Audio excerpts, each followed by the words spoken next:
I got 4 points I want to make to you by the time I'm done with my message here.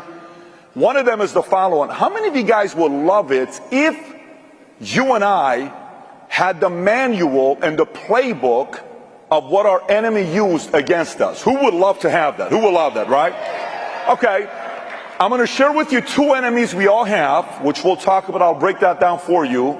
How to go about it with this enemy, and then the challenge to everybody at the end of the talk that I have for everybody here. What you do with it is completely up to you, but I do want to give everybody a challenge here by the time we wrap up. So, having said that, my message, my story. Can you make some noise if you're a student today? I'm just wanting to know the audience. Who's a student today? Okay. Well, let me be more specific, because somebody maybe 63 years old saying, I'm still reading books, I'm a student. Make noise if you're under 25 years old. I saw a couple 40-year-olds making noise, but it's okay. We can feel that way. Make some noise if you're 25 to 45. Okay? Just so anybody 45, exactly 45. The best age you can be, by the way, is 45. It's proven. It's going to be 46 next year, but right now it's 45. Make some noise if you're proud to be above 45. Wow. By the way, very, very revealing on why that's going to make me call a quick audible on my message. To those of you above 45, unbelievable to have as loud of a chant that you had here, as well as below 25. We'll talk about you guys in here in a minute. How many of you have no clue who I am? Make some noise if you have no idea who I am, so I can give you a look. You don't know who I am. How many of you listen to PBD podcasts? Anybody? Okay. Who watches a little bit of Valuetainment? More PBD podcasts. It's okay. It's okay. So let me give you a little bit about my background.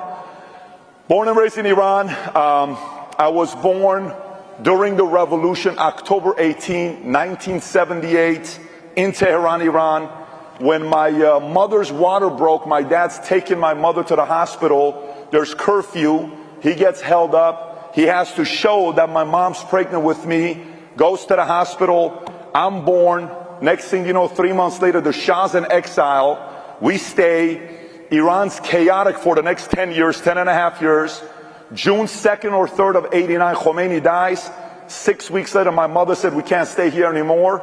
We escaped because my mother was afraid of me serving in the military in Iran. My dad's like, listen, do what you guys got to do. You guys got to go. We go to Germany. We live in a refugee camp in Germany, in Erlangen, Germany. Had a great time for about a year and a half. And then we come to the States, November 28, 1990. A day I'll never forget, when we're crossing, we go to New York. The moment I land in New York, I'm walking around in the airport. I'm looking for Gremlins. I'm looking for Rocky. I'm looking for all these guys. I'm thinking America's like this dream of mine, right? I watched Rocky 4 a few hundred times in Farsi. Little weird, but I watched it in Farsi a few hundred times. And then finally come here. We live in Glendale, California, not Glendale, Arizona, Glendale, California. Any Californians here? Yes or no? By the way, any Texans here? Texans? Any Floridians here? Here's what I can tell you. If California and Texas could have a baby, it's Florida. That's why I live in Florida now, just so you know. I've lived in California, I've lived in Texas, and I live in Florida, and I love it in Florida. But I still have I love the other two states I lived in as well. Let me continue. So I go to high school, I get out, I decide to join the Army. I go to the 101st Airborne Division Air Assault. Thank you. Anybody else here served? Who else served here? Anybody served? Thank you for your service. One of the best decisions I made in my life. I end up getting out of the Army. When I get out, it was because of my citizenship date I had. June of 1999, I become a U.S. citizen. So for some of you wondering if you can join the Army with a green card, you can, because I was in the Army with a green card, just so you know. Some people just freaked out a little bit, but that's what happened with me. So I get out, and I don't know what I want to do. At that time, I was a bodybuilder. That was my dream. I was going to go be Mr. Olympia, go into Hollywood, marry a Kennedy, be a governor. And then I met a girl named Jean-Pierre who introduced me to Morgan Stanley Dean Witter. Day before 9/11, I start working at Morgan Stanley Dean Witter. I get my Series 7, 66, 31, 26 life and health. I fall in love with the financial industry. Next date's 9/11. I leave Morgan Stanley, I go to Transamerica World Financial. I'm there for about 7.5 years. I see what's going on with the marketplace. And then in September of 2009, start our own insurance company, and then, it takes off. But I want to tell you a couple things that happened in 2009. March of 2009, my wife and I, we start dating. I've kind of found the industry I want to be a part of. I love numbers and I love the financial industry. I love people, so that's a great combination. I found a girl that I think I want to marry. We've been dating now for 4 years. We've known each other for about 5.5 years. I am making money. I've heard the magical words from my parents, I'm proud of you. But at this point, I'm realizing this thing cannot be about money. And I'm trying to figure out what I need to do. So I bring a handful of people I respect a lot. One of them was my pastor. A couple of the gentlemen that I had. I said, listen, I need your help. I need to find my purpose. There's no way in the world God put me here to just go make money. I want to find out exactly what that reasoning is. This is too chaotic and a strange life I've lived. Why did you do this to me? I want to know. One of the mentors takes me to an event at Miramar Hotel Santa Monica with Claremont Institute. Anybody knows Claremont Institute? Larry Arnn, all those folks. Anyways, I don't know whether you like him or not. It was a good event for me. I go to this event. A man named George Will gets up there and speaks, talks about how lawyers are ruining America. Any lawyers in the room? If you know, some of you guys are ruining America, but that's a whole different story. I don't want to digress. And then afterwards I meet, and the gentleman that introduced me says, hey, George, Patrick wants to know what he should commit his life to, what purpose. He says, where are you from? I said, Iran. He says, why don't you go study why so many people around the world come to America? Why do we only call America the American dream, no other place? I leave, and that becomes my obsession. That's March of 29. 3 months later, my wife and I get married on June 26th of 09. 3 weeks, by the way, our youngest daughter was born June 26th on our wedding day, which is kind of like, it's no longer that necessary. Now it's her day. It used to be our anniversary, now it's her day. 3 weeks later, we put an event together. I'm on fire at this time.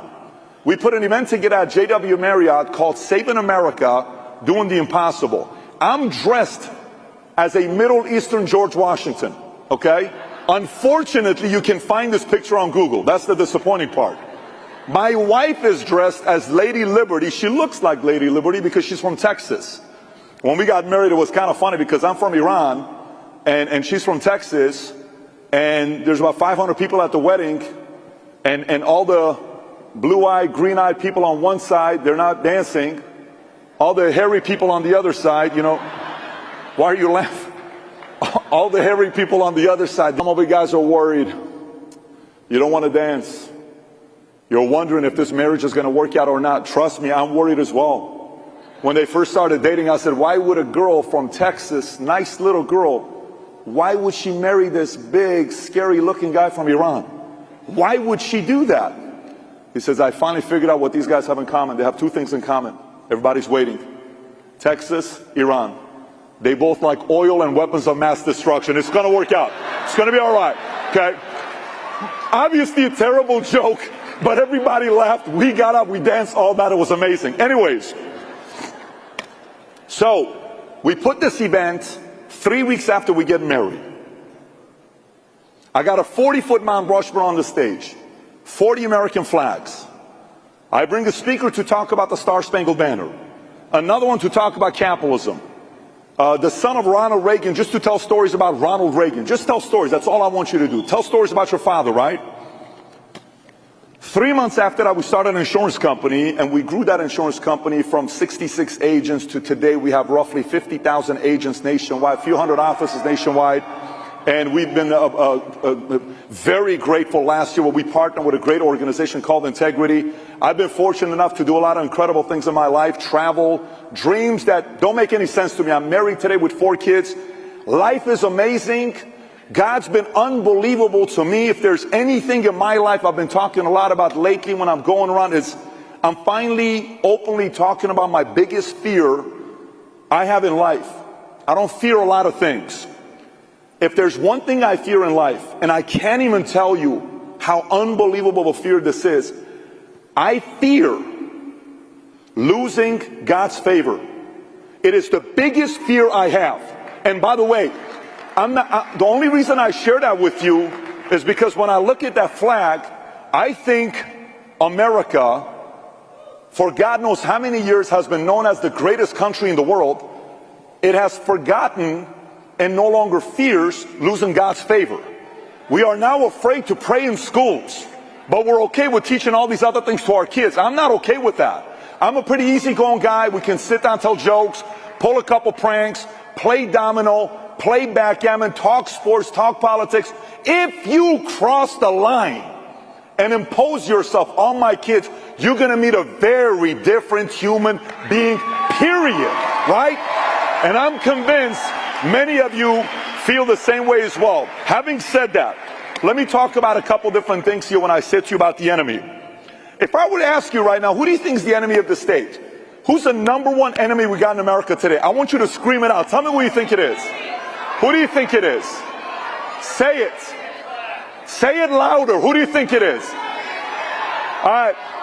Let me give you a few names and tell me if you agree some of these guys are enemies. Would you say mainstream media is one of the enemies?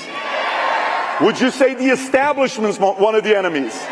Would you say those on the outside, China, Iran, whatever other countries are, who hate what America stands for, is one of our enemies? Yes or no? Would you say some of the people on the inside that hate what America stands for? Yes or no? How about our educational system and all those unions? Are they one of our enemies? How many more you want me to go through? I got a list of them if you want me to go through. LGBTQ indoctrination. I can talk about Larry Fink, central banks, defense contractors, lobbyists, rhinos. I can continue. Hollywood, entertainment, globalism, keep going with all these names. However, at 28 years old, I made a decision in my life. I was constantly asking this question of why I'm here and what drives me. Is the goal in life, Patrick, to be a millionaire? No. Is the goal in life to be a billionaire? No. And by the way, I'm talking about the pinnacle. I want to know what's the top of the top. What is the one thing worth me giving my entire life to? Is it me wanting to be a great father? Number one, no. Is it to be a great husband? No. Is it to be a great capitalist? Not the number one. Is it to live a fulfilled life? It's not the number one. Is it to be funny, fun, all that stuff? Not number one. And I kept going through it. All that stuff is great, but it's not my number one. See, what's crazy is a lot of us in here have a lot of people we love. And a lot of you in here have a lot of people that love you. Everybody has that. But there's a very big difference between being loved and being respected and being admired. One can love their husband, but maybe they're saying, man, he no longer lights it up like he used to. He used to work and drive and go and get after it. He was fearless. He used to be like that 15 years ago, but all of a sudden he lost that fire in his eyes. What happened with that? But she'll never tell you. She admired a man of 15 years ago. Your parents may love you, but your father, when he looks at you, gives you a look and says, why doesn't my son give his best? I wish I admired my son. But he loves you. There comes a point in your life where you got to say, I want to be loved and I want to be admired. There was nothing in my life more important than being a leader amongst leaders. And when you realize if the number one is being a leader amongst leaders, does that mean you need to be a great father? Absolutely. Does that mean you need to be a great husband? Absolutely. Great wife? Yes. Great capitalist? Yes. Great contributor to society? Yes. Have a backbone to stand up? Yes. Because the number one pinnacle in life is what? Being a leader amongst leaders. You know who's looking for that right now? The man upstairs. I'm convinced the man upstairs looking down right now saying, what happened to this incredible country that loved God? And they would constantly talk about it. Man, I am looking for a new generation of leaders to rise up. I believe God is looking for the next generation of flag carriers. And to be people like that, you have to be leaders amongst leaders. By the way, this is a tough decision for us to make, because we don't like that kind of responsibility. We don't like that kind of pressure. However, what clip did Glenn Beck play at the end? Why do you and I watch that movie and get emotional? Why do you watch The movie Gladiator, and we get fired up when we watch Gladiator. Why do you love that scene? Why do you love the scene when he gets up and he turns around? Show your face, Gladiator. And he takes it. Why do you love that scene? Because deep down inside of you, I don't know what it is. He put something in us that we want to be leaders amongst leaders, but we're scared sometimes. And that's okay. It's okay to be scared at times. But someone's going to wake your ass up every once in a while. If today that's me to you, it was somebody else 15 years ago, I don't have a problem being that person. FYI, some of you guys are saying, Pat, I consider myself a leader amongst leaders. That's great. But everybody came to this event with a different outcome. Some of you came here, quite frankly, let's just say it, is because for whatever reason, Turning Point USA attracts a lot of young, good-looking people. You know what I'm saying? You're kind of like, well, you know, I hope I meet somebody. I hope I meet somebody. Some of you came here because you came with your granddaughter or your grandson or your daughter, and you're wanting your kids to be in an environment that you can trust for them to become great leaders. You're hoping something happens. Fire's lit under your kid. You're hoping that happens to you. Some of you guys are here it's because it's you. You're like, man, I'm looking for something to get me to the next level. I want to wake up and do something big with my life. I feel like I haven't had it for a while. Everybody's got a different outcome. But we just talked about the first enemy. The first enemy is what? We love talking about outside enemies, right? Which is what? Yeah, that globalist. Yeah, mainstream media. Yeah, this, yeah, that. No problem. They are enemies, but they're only one of the enemies. But the only reason they win is because of the second enemy. Let me unpack the second enemy for you. Here's the second enemy. I'm convinced the second enemy are three communities. Number one is the tolerant Christians are one of those enemies. Good people, sweetheart, you've learned 20, 30, 40 different scripture. Oh, God, praise the Lord. Praise the Lord, John 3:16. Proverbs. Yeah. It's okay. They can also, it's okay. What interpretation do you have of who Jesus was? Do you think Jesus was a guy that was going around saying, yeah, it's okay, it's okay, it's okay? Or do you think he stood up and he managed expectations with other people? Are we confused in these churches? Are we confused? So to me, the number one enemy is these tolerant Christians. They're not being called out. They're not being called out. I go to so many different churches. Well, why is donation down? Why is this down? Why do you think it's down? FYI, we can sit there and be upset about Muslims as much as possible and act like we're victims. You know what they're doing? They're simply having more kids than you. Why are you upset? So can you imagine if somebody says, well, these Muslims, look how they're growing so fast. Just 50 years ago, we were 3 times the size of them, and now they're the same as us. And in the next 30 years, they're going to be running Senate and Congress and governors. Why do you sound like you're scared? Why don't you go have 4, 5, 6, 7, 8 babies? Why do you stop saying lines like the following, where it's like, well, you know, my husband and I, we want to spend 5 years together, and then at 35 years old, we'll think about having a kid, because, you know, it's a lot of work having a kid. What do you think is the biggest juice of life? You think it's a nice house? You think it's a nice car? Or you think it's having a kid? Oh my God, one of the greatest gifts we have, if you're able to do it with health. I don't want to impose this on some people who God won't even help you have kids, because you're wanting to have kids. There's so many people that want to have kids that can't. But if you can't have kids, go. 4, 5, 6, 7, 8, 9, 10. Go. Raise them with the right values. Be tough on them. Challenge them. Love on them. Spend some time talking to them about all the things that's taking place in America today in the world. Don't be afraid of it.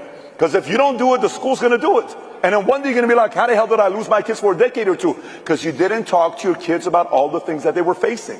So number one enemy. On the other side are tolerant Christians. Let me talk about the second one. Are the do your thing libertarians. Look, man, you know, as long as you do your thing, I don't care what you do. You want to smoke weed? Go ahead. You want to go do this? Go ahead. Go do shrooms if you want to. Do your thing. Now, I don't think this is a libertarian community. But libertarians also have been saying, do your thing, do your thing, do your thing. And guess what the schools are saying? Well, thank you so much. Guess what we're going to do?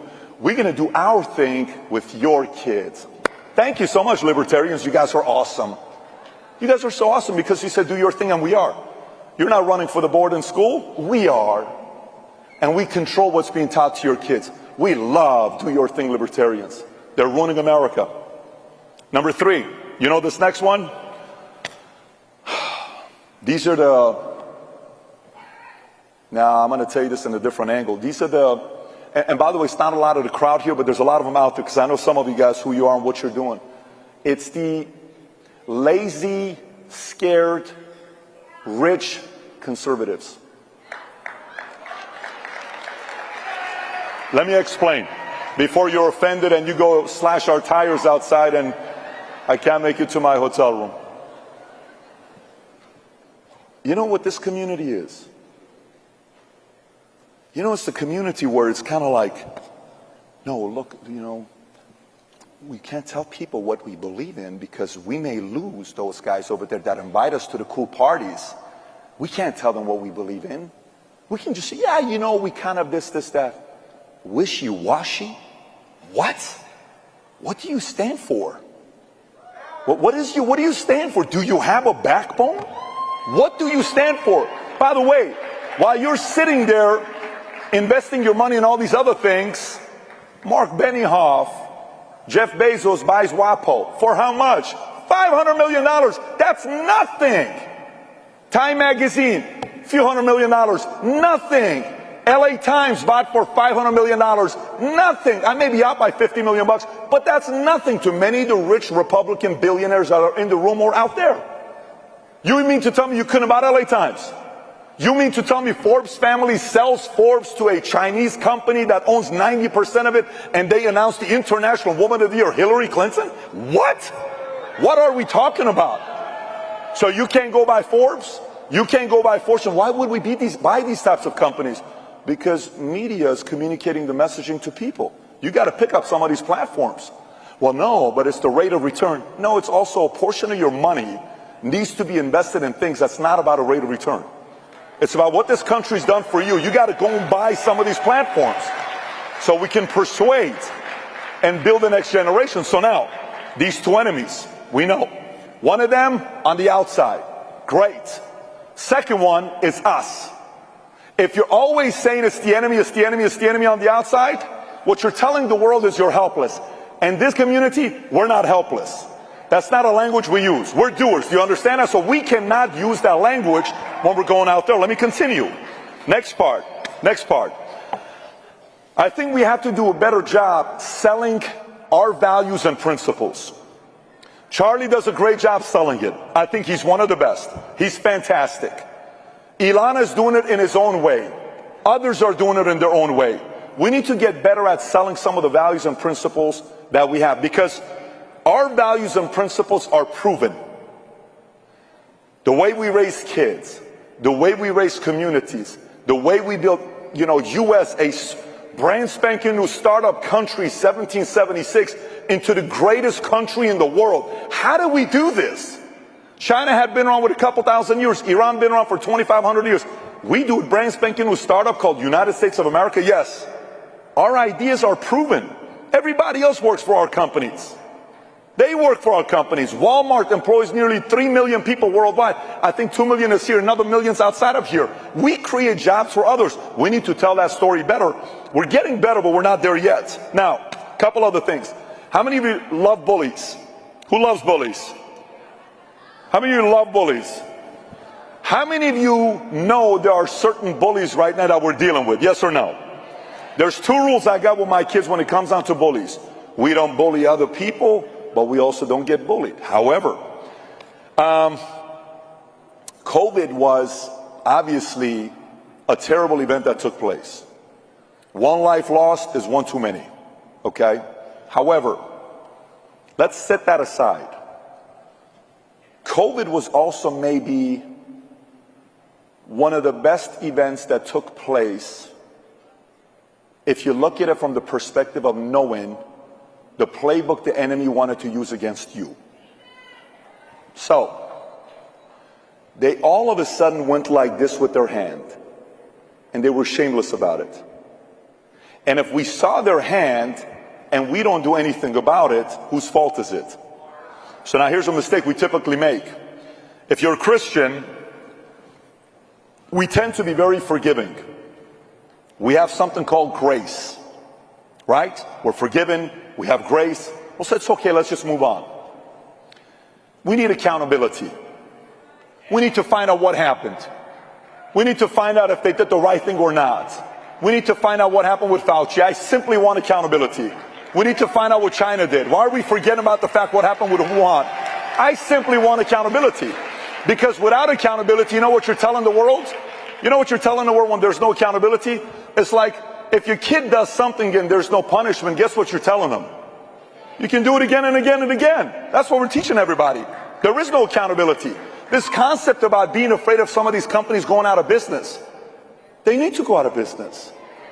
Anybody knows what a zombie company is? A zombie company is companies that only survive by borrowing money. If they don't keep borrowing money, they don't pay operating expenses or nothing. So they go out of business if they don't borrow, okay? In 1997, only 1% of companies in America were zombie companies. You know what the number is today? 25%. 25% of companies in America are simply surviving by constantly borrowing money. Let them go out of business. Let them go out of business. Let the right people operating the right businesses. We need to kind of talk about some of these companies that are not doing it right. I'm sorry, you're not a good operator. Go work for the other guy. You're not meant to be a founder. You're not meant to be a CEO. You're meant to be an executive in the other guy's company. You're still going to make money, but it's a different mindset to be an operator. That's the part of accountability. Nope, but we're afraid for people to fail. The whole concept about capitalism is 4 things. Freedom to buy, freedom to sell, freedom to try, and what's the last one? Freedom to fail. They gotta fail. If they don't fail, there is no capitalism. So we have to sit there and say, listen, these guys that are making it, that's totally fine, but watch this. Let's talk about these bullies. The one thing about bullies is the following. What most people don't realize about bullies is, so imagine you talk to a bully, and here's what a bully tells you. If you do that, I'm gonna whoop your ass. If you do that, I'm gonna call all my guys to come after you. They're around the corner. And you're like, oh my God, I'm so sorry. I'm so sorry. Please don't do anything. Yeah, I'm so sorry. Okay, I'm so sorry. And then all of a sudden, sometimes you tell the bully to phone. You say that one more time, I'm gonna get the guys. I got 20 people around the corner waiting to whoop your ass. And you just say, call them. Call them. What do you mean? Matter of fact, let's go find your 20 guys. Let's go together around the corner. You ready? Let's go. Well, what do you mean? But maybe they're not there right now. Because you're bullshitting me, guy. There is no other person behind you. Your argument isn't that valid of an argument. Bullies aren't as tough as people think they are. But they're very good at selling you on that concept. They're very good at convincing you they're powerful. They're not. So watch this. What method do they use? So why are so many people scared to sell their values and principles to others? Here's why. The game plan they use is shame. Glenn talked about it briefly earlier. They'll shame you. So people are like, well, what if they find out that I got a DUI 22 years ago? And what if they find out that I filed bankruptcy? Then what if they find out? What if they find out? What if they find out? What if they find out? And then all of a sudden you'll catch yourself living this life. You know what this life is? Handcuffs and shackles, because you're afraid of shame. And you have this notion in your life that you're supposed to live a perfect life. I'm not living a perfect life. I'm trying to live a magical life and doing my best to improve. But by them doing this to you, and the reason why what Donald Trump did that was very unique, is he said, what do you want to shame me with? Go ahead. Boom, he put it back on them. Boom, he put it back on them. Boom, he put it back on them. Boom, he put it back on them. Like, what am I going to do with this guy? Character assassination, financial assassination. What's left in this playbook? We've done everything to this guy, and he would stand up right there. And some people started realizing, maybe I need to just stand up. So they'll use shame against you. They'll use guilt. They'll use apathy. They'll use grief, anger, distracting you, judgment, constantly, every one of those things. And you'll sit there and say, eventually, you know what? I'm not doing it. So imagine if there's a press conference. Let's just say you're running for office. I'm going to paint a picture to you. Watch this one here. So all this stuff that's going on, they're embarrassing you. Every article. Negative, defamation of character nonstop. And this one reporter's asking a question. I'm sorry, what's your name? Mary Jane. Fantastic. Mary Jane, all these things you're challenging me on for my lack of perfection in my life, fair, you can keep doing that. Can I ask the audience a question? Yes. And you look dead at the camera. And he said, anybody who ever went to high school with Mary Jane, anybody who has any dirt on Mary Jane, anybody who was ever Mary Jane's ex, anything that Mary Jane ever did in the past, finances, stole money from you, maybe you're a cousin, your niece, you're all this stuff, whatever dirt you have on her that she backstabbed you, odds are, Mary Jane, there's somebody that hates you. Can you please start sharing some of that information with us on Twitter? Can you do that? And then she's like, no, you can't say that. I'm not trying to say that. But if you, obviously, the way you're shivering right now, Mary Jane, watching your body language, are worried about you not living a perfect life, why are you doing it to me? Why don't you question my policies? What do you not like about my policies? Let's debate it. What do you not like? None of us are qualified, so knock it off and let's move on. Can we do that? Well, you know, we need to impose and put the fear back in them, not the other way around. We need to challenge them and kind of get them thinking and say, whoa, I'm kind of nervous a little bit because of what this guy did. He flipped it on me. Yes, flip it on them. What do you want to know about me? Yeah, I've made some mistakes. What else you want to know? We need to do more of that. This concept of being perfect. And by the way, we have a couple candidates. Won't mention them. One of them I like a lot. But unfortunately, the reason why his campaign doesn't do well is because he has this idea of walking on eggshells. He has to be perfect. And guess who doesn't relate to him? The American voter. I'm sorry to say this to you. Some of you guys say, I don't know who you're for. We have some candidates that walk on eggshells. They just want to be sold as a perfect candidate. I remember one time I won a flight back with Bill O'Reilly. This is 2012. This is when he was doing the stuff with Dennis Miller.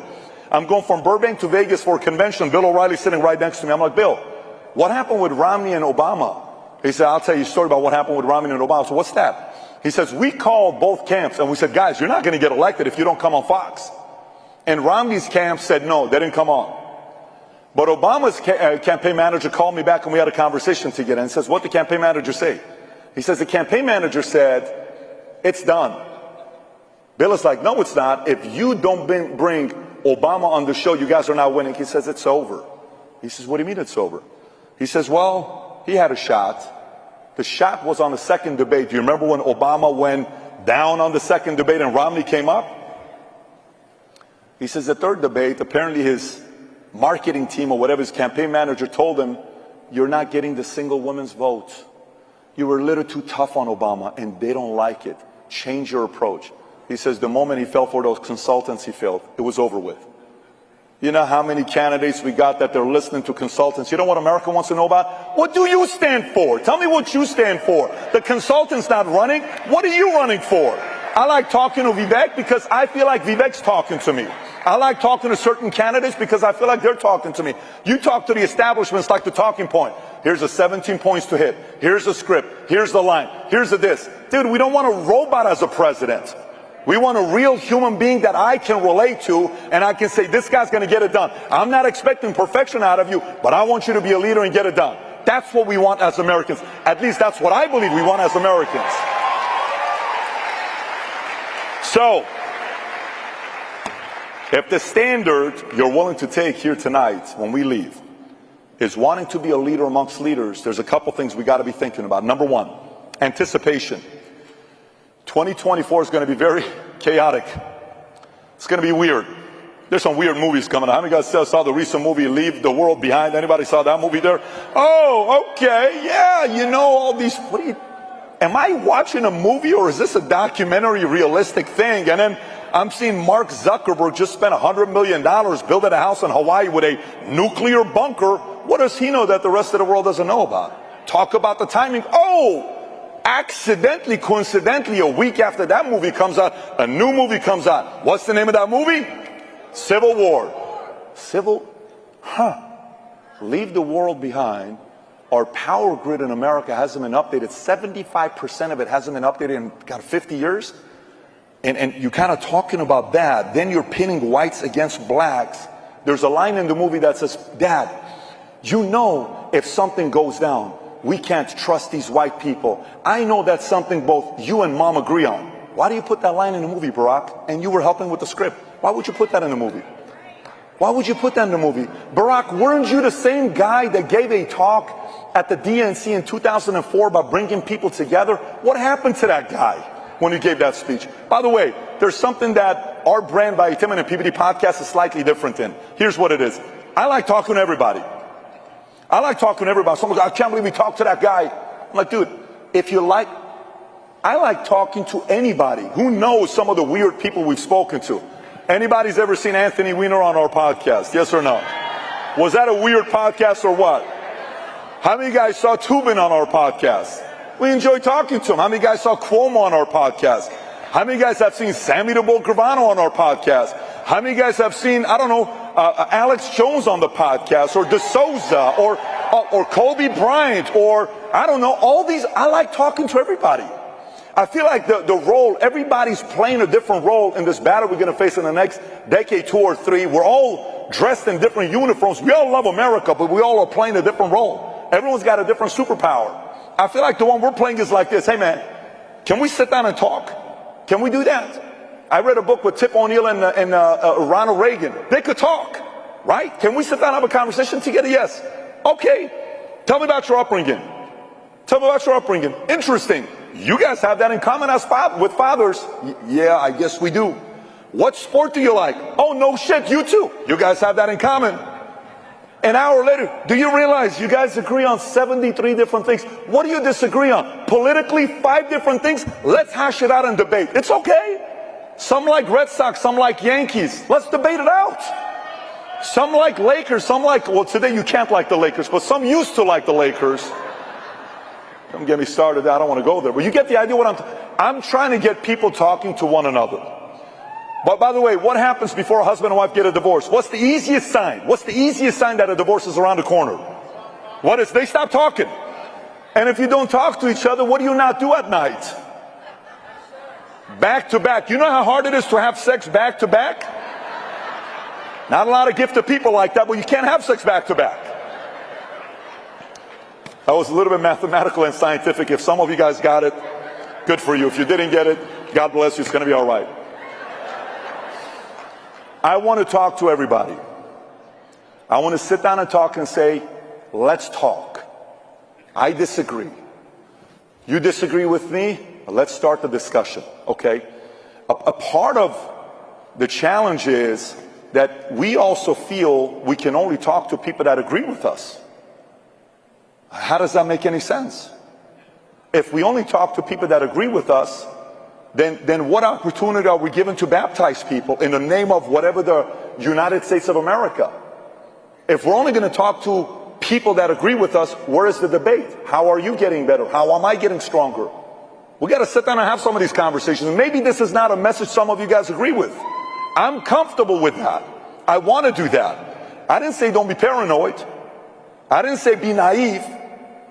If you have the ability to reason and manage expectations with people in your life, you can call out BS and still have a respectful conversation with somebody. Who's ever seen the movie Roadhouse with Patrick Swayze? Who's seen the movie Roadhouse? How many guys love the movie Roadhouse? Okay? Man, I love the movie Roadhouse. You know what's one of the best scenes in a movie? It's when all the what do you call it? All the security guys, the bouncers, are sitting there and they're talking to Patrick Swayze. And what does he say to him? Ask him to leave, but be nice. If they try to do this, ask him to leave, but be nice. What if he calls your mama? Is she? If you know the movie, you know what line that is. Whatever they do, just be nice. We cannot, unless if you're Anthony Weiner and you disrespect, then we don't have to be nice because you crossed the line. But if you come to me and respectful, let's have a conversation together and see what we can do. That's half the battle. If we don't talk to each other, we're going through a divorce very soon. And if you're a leader amongst leaders, you don't fear talking to people whom you and they disagree with. It's okay to talk to them. Half the reason why Charlie is doing such a great job, he goes and talks to everybody on these campuses. You think it's easy being on the other side? What is the possibility of somebody doing something to Charlie? It takes courage what this Turning Point USA organization does on a regular basis with these kids. It takes a lot of courage. So, I'm down to my last 3 minutes here. And I got a bunch of other things, but I'll just wrap it up here with a couple points, and we'll send it off and go from there. You know, for me, there's different ways that we can contribute, all of us. Some of you are here, you get to contribute with time. You don't have money. You're like, I don't have any money, but I'm 19 years old. I can contribute with time. Awesome, do it. Some of you may be retired and you have some money, but you can contribute with your time. You can't speak like Charlie Kirk, or you can't speak like Glenn Beck, or some of these incredible speakers, but you can give your time. Some of you don't have time, but you have money. That's one way you can give money to whatever different programs he's working with, or anything else you're doing. You can give with money. But some of you guys that have a voice, this next few years, I am convinced, I'm so convinced, my favorite hat slogan that we have on every one of our gears, it says, "Future looks bright." I don't know why. I am so optimistic about what's about to happen next. I think we're going to see a movement of some of the most incredible leaders being born during these chaotic times. We're going to meet leaders where we're going to sit there and say, where did he come from? Where did she come? What was this all about? We needed to have a massive crisis for us to wake up and realize what was worth fighting for, and both freedom and America is worth fighting for. Thank you so much, everybody. Appreciate you. Thank you.